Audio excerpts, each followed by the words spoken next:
Thanks very much indeed, and thanks once again for inviting me to the Socialist Democracy School. And this is the second time I've had the privilege. Last time, shortly after the credit crunch, when we were discussing the physiognomy and dynamics of the global financial crisis at that time. What I wanted to do this time was to talk about the war.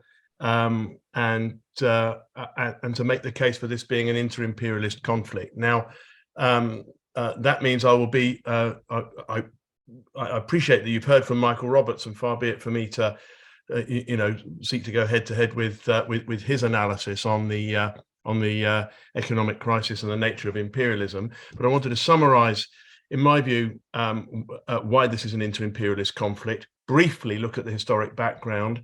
Look at the parameters of Ukrainian irredentism, which I think is an important part of the whole crisis, the character of the Zelensky government. Brief recap on Marxism and war, and then a look at the popular social patriotic positions on the left, and what's wrong with those. But I'm aware that my position that this is an inter-imperialist war may be controversial, not in the sense that it usually is for me, in that I oppose Ukrainian national defense and believe that we must seek to bring about the defeat of our own ruling class in the EU and in the UK in this conflict, which means the defeat of our ruling class's Ukrainian ally, but also that I believe that Russia is an imperialist power, and that the task of the Russian working class is accordingly to bring about the defeat of its own ruling class in this conflict. And I don't see a progressive cause on either side of this conflict. So you don't need me to summarize the nature of imperialism as a world system, the stage of monopoly capital, the stage in which banking and industrial capital merge to form finance capital, which we see in the forms of debt and equity finance that the banks undertake in the major monopolies that dominate each of the principal sectors of the world economy, usually 4, 5, or 6, and usually trying to get reduced to 3 or 4 according to the exigencies of competition and antitrust law in the various jurisdictions in which they are based. And we see imperialism as a process in which the division of the world is completed and a redivision of the world is in constant progress. We see imperialism, therefore, as capitalism in decline, and imperialism also, in Lenin's pregnant phrase, as capitalism in transition to socialism, by which he means not that the period is constantly a period in which capitalism is growing over peacefully into socialism, but that the decay of society and the clashes between states and between classes reaches such a stage that every major struggle can become a struggle for power, dependent, of course, upon the subjective factor. Now, in this context, we see imperialism is a world system. We see that there is competition between imperial blocs. We see that there is competition between allies, and we will look at the competition, diplomatic and geopolitical, between the US and the EU, for example, which is pertinent to the case of Ukraine as the story unfolds, and also conflict between Russian imperialism and the US.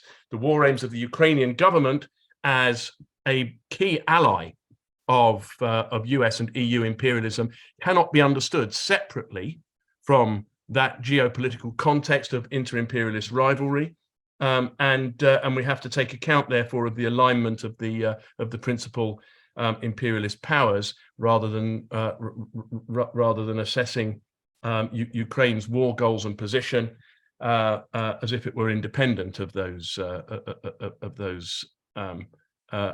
alliances and independent of that system, which it is certainly not. The historic background is known to you. The Ukrainian Soviet Socialist Republic was a constituent republic of the USSR.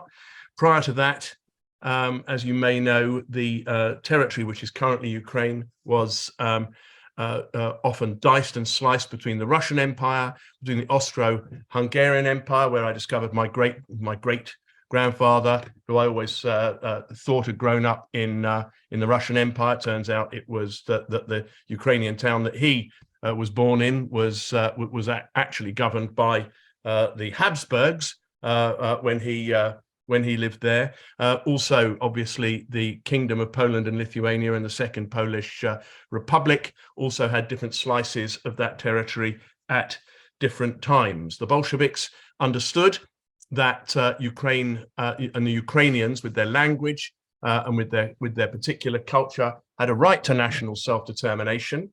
There may be an element of calculation on the part of the Bolsheviks that this also allowed them to relativize the claims of some of the Polish nationalists. That is one claim that is made. But I hold to the idea that the Bolsheviks had a consistent and principled stance on the right of nations to self-determination. A nation didn't have to be necessarily oppressed in the broad sense in order to have that right. And in fact, if they were denied the right to determine their relation to a state, particularly a multinational state, dominated by another nation, if that right was denied them, then that in and of itself constituted an act of national oppression, which had to be fought against. And therefore, the Bolsheviks upheld the right of the Ukrainian nation to self-determination. The Ukrainian SSR was the result. Obviously, there was a part of the Ukrainian SSR, particularly in the West, where the Ukrainian language was widely spoken. So was Yiddish and German in the western parts of Ukraine. Also Hungarian in the parts bordering the Hungarian, where Hungary is. And obviously also the Russian language, very, very widely spoken across the whole of Ukraine. And in the eastern parts, Ukrainian hardly spoken at all. And increasingly, throughout the 1930s, the Donbass region, east of the Dnieper, was subject to intensive industrialization, and you saw a huge amount of internal migration, which created a very multinational industrial working class in the eastern part of Ukraine. In 1991, the Rada voted in favor of independence. It came as a shock to many in the Communist Party, but the Communist Party actually championed independence. But they championed independence because they'd actually backed the Pugo-Yanayev coup and were worried that some sort of punishment would be meted out to them if they remained within the formal structures. So they voted in favor of independence. One delegate of the Communist Party of Ukraine famously at their caucus before they proposed this to the Rada, exclaiming, "Oh, well, why do we have to be independent? We haven't done anything wrong." But this was nevertheless the path that they took, and Ukraine remained a multinational entity after 1991, in which the Party of the Regions remained one of the two major blocs, and it was called the Party of the Regions because it represented the diverse character of Ukraine vis-a-vis what? Vis-a-vis traditional Ukrainian nationalism. Because, as we know, the Ukrainian national project had been advanced by some as a notion of a Ukraine which was always going to be less than the sum of its parts. It was based on Shevchenko, it was based on Ukrainian language, it was based on the idea of the destiny of the Ukrainian nation, and therefore it meant resisting claims by the Polish minority in Galicia and Volhynia and in the western part of Ukraine.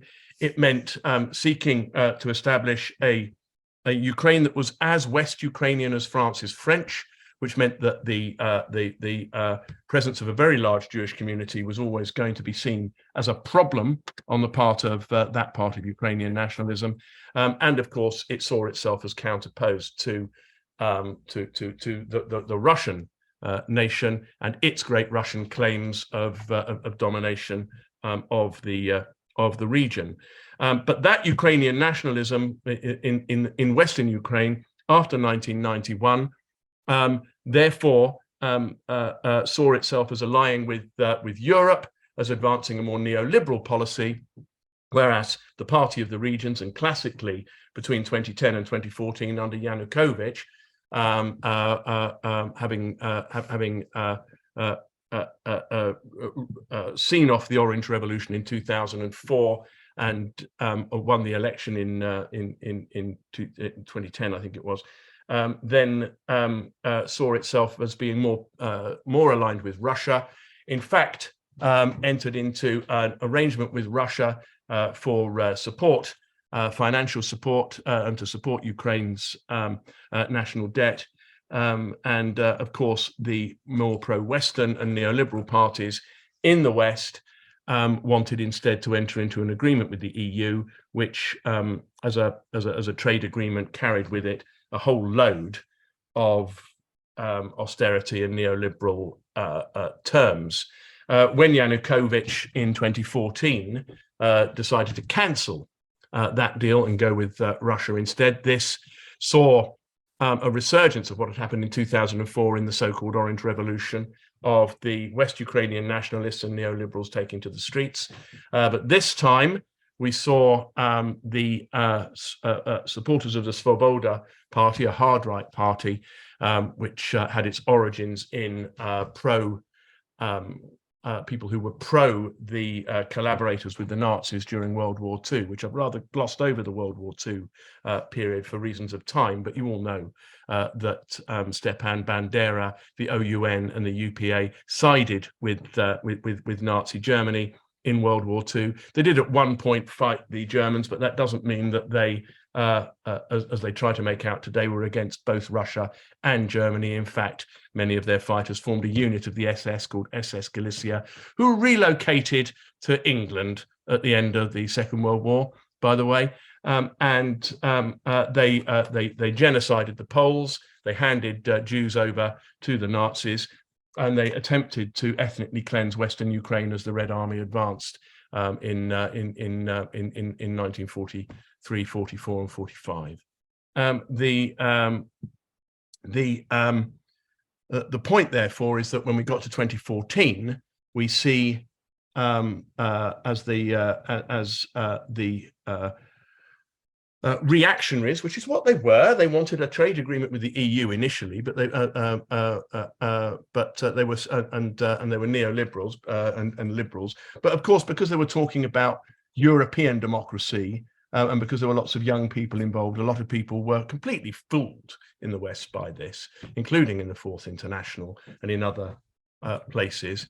Including some former comrades of mine who went on to form a sort of pro-EU campaigning group around the Brexit campaign, who visited and saw, young people who were oriented towards Western democracy and thought they were witnessing a democratic mass movement. Anybody who attempted to conduct socialist propaganda or to direct those protests towards the left, and some did, were made short shrift of by the rapidly increasing gatherings of far-right neo-Nazi and hardcore Banderite Ukrainian fascists, who increasingly formed fighting detachments and challenged the police in the Maidan Square. Now, of interest is that at a certain point, Yanukovych tottered, and discussions began about forming a coalition government, which would have involved Yanukovych's party and some of the West Ukraine nationalist neoliberals, and would have involved reopening the discussion with the EU. That's what the EU wanted. That's what Germany wanted in particular, because, and it's very important to remember that right up until this year, Germany's big game plan was a sort of détente with Russia in order to maintain its very, very strong economic and energy ties to Russia, and to offset America's attempt to pull Europe, including Eastern Europe, into conflict with Russia, which we can talk about later. But what happened was that whilst the Germans and the EU were all in favor of that, the Americans weren't. There was the famous phone call in which Victoria Nuland, then Secretary of State, said that they didn't want a coalition, they wanted Yats. That was Yatsenyuk, the neoliberal extreme neoliberal to come into government. That meant coming into government with the support of the far right on the square and elsewhere. This was not a fascist coup. There are lots of articles doing the rounds. There's one by Socialist Action, by the way, in America, Jeff someone, all these articles doing the round that say, yeah, it was a fascist coup and they banned the Russian language and the army declared that it was going to annihilate all the opposition. That's not true, right? It was a fascist-backed, democratic, pro-Western coup. Yeah, they did not ban the Russian language. They threatened to downgrade the formal status of the Russian language, but they didn't actually ban it. And then they withdrew that proposal. And it wasn't until the following year that the anti-terrorist operation, so-called, began. Why do I make these points? Because there are people who are embarrassing us and are making it harder to argue our policy by making stupid exaggerations in line with Russian propaganda, rather than carefully elaborating what actually happened. Because we've got all the facts we need, and nothing is more revolutionary than the truth. And it's quite enough for us to maintain an anti-imperialist policy without having to embellish, simplify, or exaggerate what actually happened. Now, the Maidan, therefore, caused, first of all, what did they do? They bullied the communist and Party of the Regions MPs and made them go into hiding. They started heavily pressuring and rigging elections for regional governors in Ukraine. They obviously, the proposal to downgrade the status of the Russian language was a massive tactical error or provocation, depending on your point of view, inflaming the situation in the majority Russian-speaking parts of Ukraine, particularly in Donbass and in Crimea, but not only there. They put a banner of Stefan Bandera up in the Rada, the parliament, and appointed a number of neo-Nazis to various positions, including security positions in the Republic. So clearly a very, very serious situation, massive step to the right, and one about which no leftist should be laconic or accepting, but clearly something which one should have to fight. And the difficulty was, of course, that there was no possibility of diverting this reactionary movement towards progressive goals. And as soon as that was clear, it was necessary to fight that movement. And of course, people did. Of course, they did. In Crimea, first of all, the status of Crimea and its relative autonomy within the Ukrainian polity had been a bone of contention since 1991. Within the USSR, there were various layers of autonomy. The idea of being an autonomous entity within a state is absolutely familiar to anybody who's ever been a citizen of the USSR in whatever capacity. There were autonomous oblasts, autonomous regions, autonomous republics within the USSR. And Crimea and the Crimean government, which there was, of course, were constantly seeking to extend their autonomous status to the status of autonomous republic. And that was constantly a bone of contention from 1991 onwards. And the Ukrainian constitution, quite undemocratically, says or said that you cannot hold a referendum and cannot increase your autonomous status, let alone secede, without the approval of a majority of every citizen of Ukraine. So it would be as if there would be a vote on Scottish independence in which I, in London, would have a vote. They'd have to secure a majority of English people. In fact, that's not so far from the situation that this government in Westminster has just decided to impose on the Scottish people, actually, and that ought only to underscore how undemocratic it is. How did the Crimean government respond? Well, they had everything they needed, didn't they? They had encouragement now from Putin. They had the scandal and offense of what had happened in February in Kiev. They had the announcement on the Russian language, which was a red rag to a bull. And of course, in the event that the threats from the SBU, who said there can be the security services, there can be no referendum on autonomy or independence or secession or accession to the Russian Federation. There can be no such vote in Ukraine. and that statement came from the security services. So it's obvious what that meant from the standpoint of the Crimean people. And it was understandable that they felt it was very fortunate that under treaty there were numerous naval and army forces of the Russian Federation present. They didn't have to invade. The idea that Russia invaded Ukraine or invaded Crimea in 2014 is a fiction. But nor do we have to endorse what they did. We just observe what happened, which is that they came out of barracks and took over the airport and then sealed the land entrance from Ukraine into Crimea. And once that was done, all that had to happen was they had to have a referendum. Why? Because there are a majority of Russians in Crimea, not Russian-speaking Ukrainians, Russians, ethnic Russians. And there have been for 120 years. And Ukrainians are 12% of the population. And Ukraine was gifted Crimea by Khrushchev, who woke up one morning, God knows what he'd been drinking the night before, in 1954, and announced, to the surprise of everybody, and that's not really a democratic criterion. And there is no democratic argument for Crimea remaining part of Ukraine, because it does not have a majority of its citizens in favor of that. So that's that war goal of the Ukrainians and the West out of the way. But what about Donbass? Well, this was the center of the anti-Maidan, Donbass and Odessa, for very obvious reasons. Multi-ethnic, Odessa particularly so, but the whole of Donbass multi-ethnic. Russian-speaking as the lingua franca of the region, and also many Russians and Russian-speaking Ukrainians living there as well. Ethnic Ukrainians, but Russian-speaking, and previously supporters either of the Communist Party, which is not communist in any way that we would recognize as such, and obviously the Party of the Regions as well. They decided to hold a referendum. The Ukrainian armed forces declared de facto war on them and shelled them. The referenda can't attest to how democratic they were, but it's very hard to hold a completely democratic vote when you're being shelled.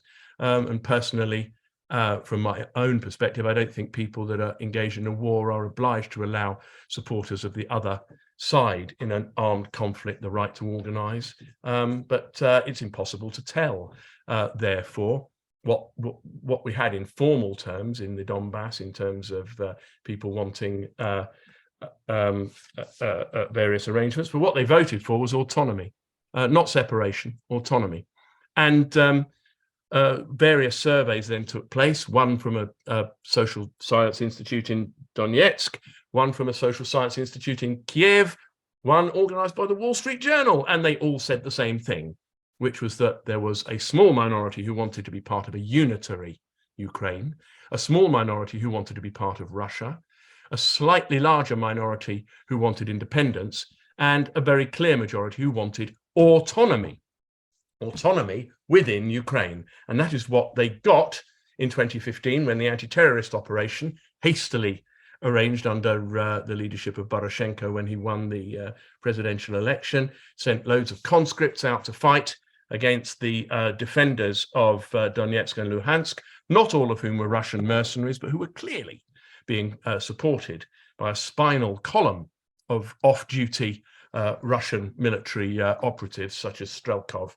and others, but many of whom were people with military training who rallied to the defense of the self-declared Donetsk People's Republic and Luhansk People's Republics. Now, you know, I don't feel any need to defend this or that step that was taken or the legitimacy of the establishment of the so-called People's Republics. And the people that I was talking to at the time in the Borotba organization, which was a left-wing split from the youth of the Communist Party of Ukraine, didn't support that either. They supported the defense of Donbass, but they wanted a revolution in the whole of Ukraine and the overthrow of the Maidan regime and the overthrow of Yatsenyuk and then the overthrow of Poroshenko in the whole of Ukraine. Not the secession of Donbass. Some of them changed their views subsequently. Some of them, they went in all sorts of different directions, actually. But it seems to me that nevertheless, in those early days, it would have been difficult and quite wrong, actually, to imagine that the whole movement in Donbass at that stage was nothing more than an instrument of Russian imperialism. Just as today, it would be quite wrong to maintain that it has a great deal of independence, because it doesn't, and because there was a systematic shift within the movement there, and within the administration in Donetsk and Luhansk, and within the armed forces.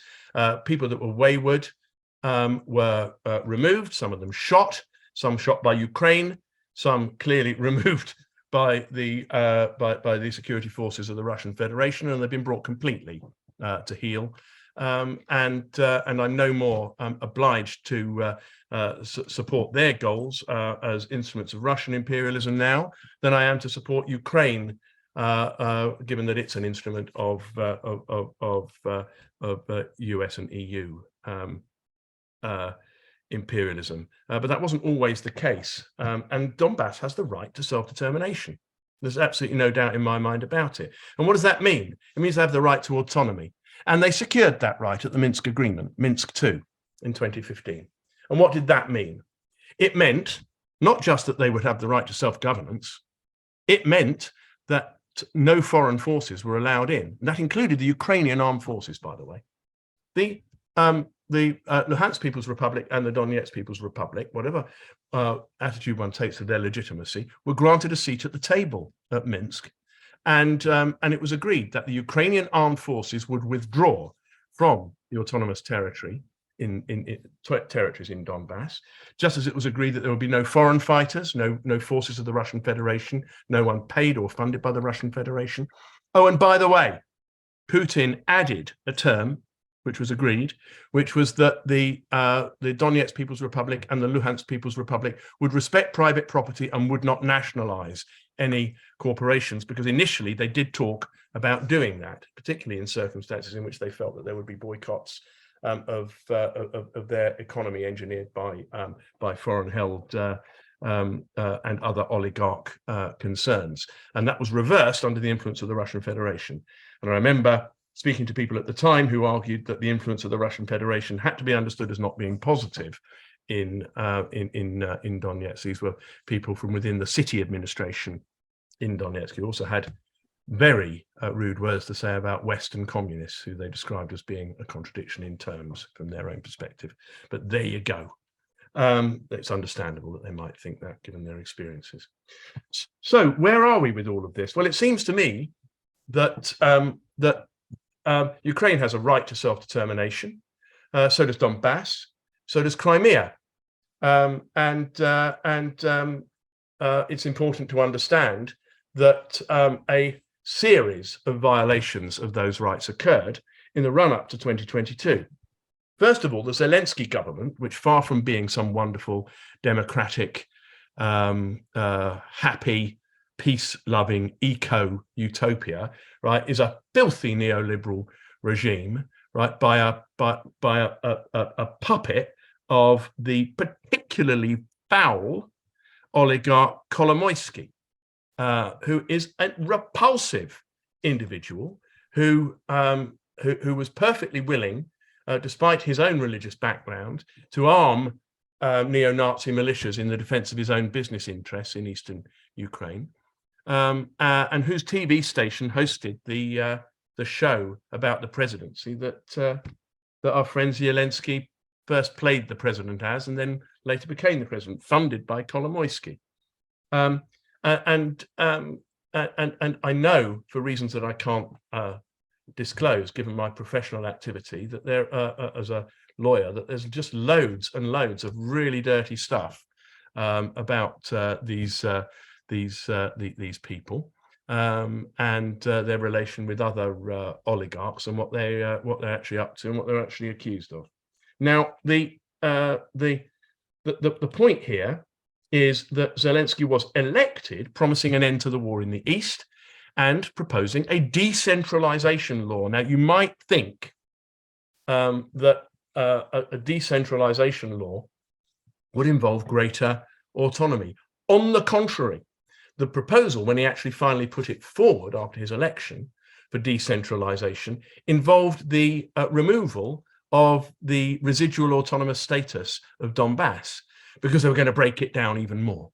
You know, it would be like Britain saying, no, Ireland doesn't need its independence, because there are 4 green fields, and each of them can be granted its own decentralized status within the United Kingdom. And this was Zelensky's trick. He also then stationed at first 100,000, then 150,000, and by February 225,000 Ukrainian troops, by now battle-hardened over 8 years of conflict, most of it in 2015 and 2016, but not all of it, in which 14,000 people died. Not all Russian speakers, slaughtered by the Ukrainian armed forces, as the stupid article in Socialist Action, which somebody sent me today, and which I'm afraid I read, and which had me really annoyed. Of course it wasn't all Russian-speaking residents of Donbass who died in the anti-terrorist operation. If it had, then the DNR and LNR forces would never have forced the Ukrainians to the negotiating table. They gave them a hiding. Lots of the 14,000 people that died were Ukrainian conscripts, right? Sent into an illegitimate irredentist war by the pro-Western bourgeois government in Kiev. But nevertheless, 14,000 people at least died in that conflict, and so the Ukrainian forces that were deployed on the border of Donbass, shelling and engaging in all sorts of violations of the Minsk agreement, were battle-hardened troops, and it was absolutely clear to the Russian Federation that something was up. Now, when everybody was saying Ukraine's going to get attacked by Russia, Russia wants to conquer Ukraine, I thought, bullshit. I mean, I'm just made to look, completely wrong as a result. But my thinking was this would be a massive own goal. All that what the Russian Federation needed to do was to demonstrate to the world that the Ukrainians were breaching the Minsk agreement, provide increasing tacit and increasingly open support to the armed forces in the DNR and the LNR, and potentially, smash the Ukrainian armed forces on the border of Donbass, and perhaps secure an additional buffer zone of territory or something like that. What actually happened, of course, was in accordance with the warnings that the Western agencies issued, and in accordance with Putin's reactionary speech, in which he denied the right of Ukraine to exist as a polity, was that he not only attempted to conquer the whole of the eastern part of Ukraine, not only, without a vote, declared that it was part of Russia, which they have never expressed a majority view in favor of, but also extended that, of course, along the southern coast, Mykolaiv and Mariupol, down as far as Odessa in terms of the claims that were made, and even attacked Kiev, which was a huge mistake. Of course, they attempted to overthrow the Zelensky government. They failed. They were overthrown. I mean, they were defeated. Now, I've gone on for too long, but I just want to try to talk here about, therefore, the character of the war. I don't need to inform socialist democracy that the Marxist policy on war is distinct from pacifism.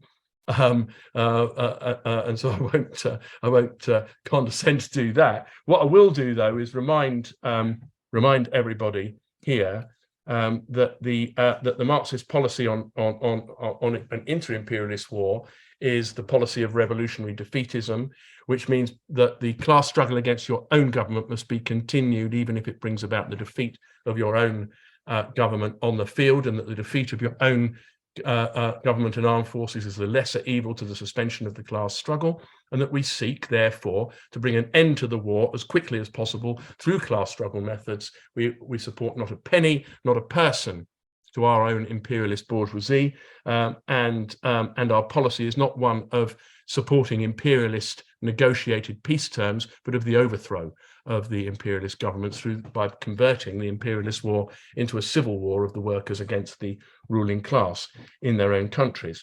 National defense does not come into it, and that is irrespective of who starts the war. Germany attacked Belgium. Belgium did not attack Germany in 1914, but the policy of communists and revolutionary socialists in the West was obviously not to support Belgian national defense, just as it was not to support Czechoslovak national defense in 1938. Trotsky wrote a very sharp article explaining why that would not be the case. And let's just think about Serbia in 1914.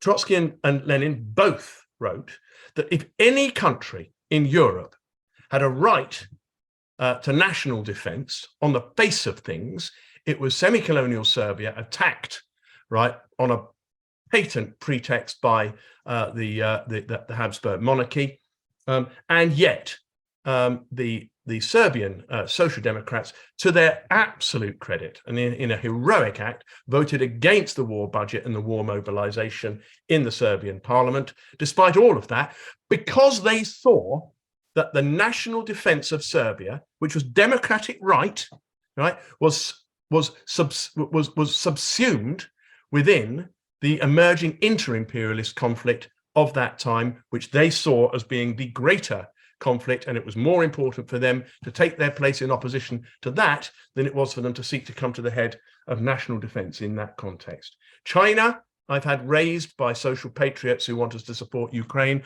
but Trotsky supported China. These people suddenly like quoting Trotsky. There's quite a lot of Trotsky they won't quote at us, by the way, in this context, but suddenly they like quoting Trotsky.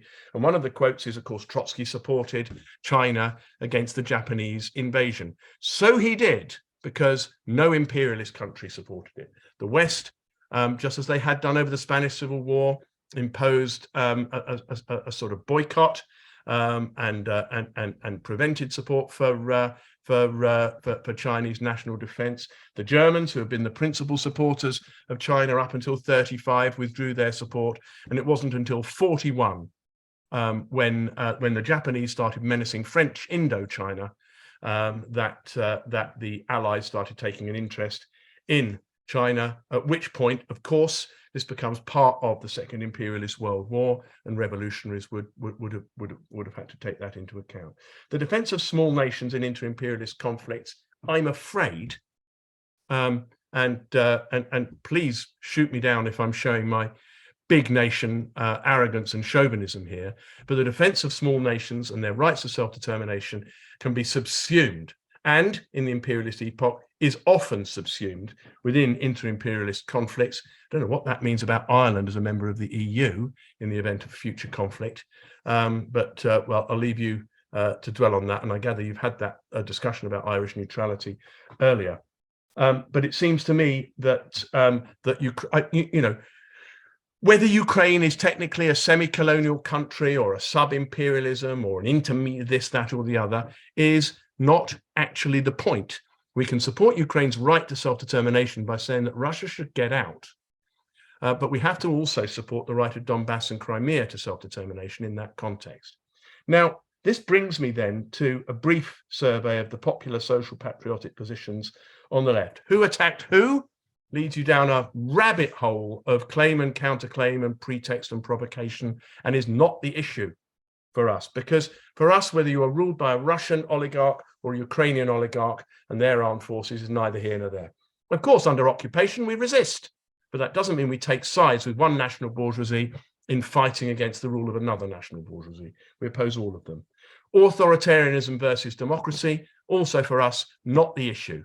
Sure, there are fewer formal democratic rights in Russia than there are formal democratic rights in Britain, but really we're in no position to start arguing that that's the basis on which we decide, particularly as we're onto our third unelected prime minister in the last 6 months in this country anyway. So that's neither,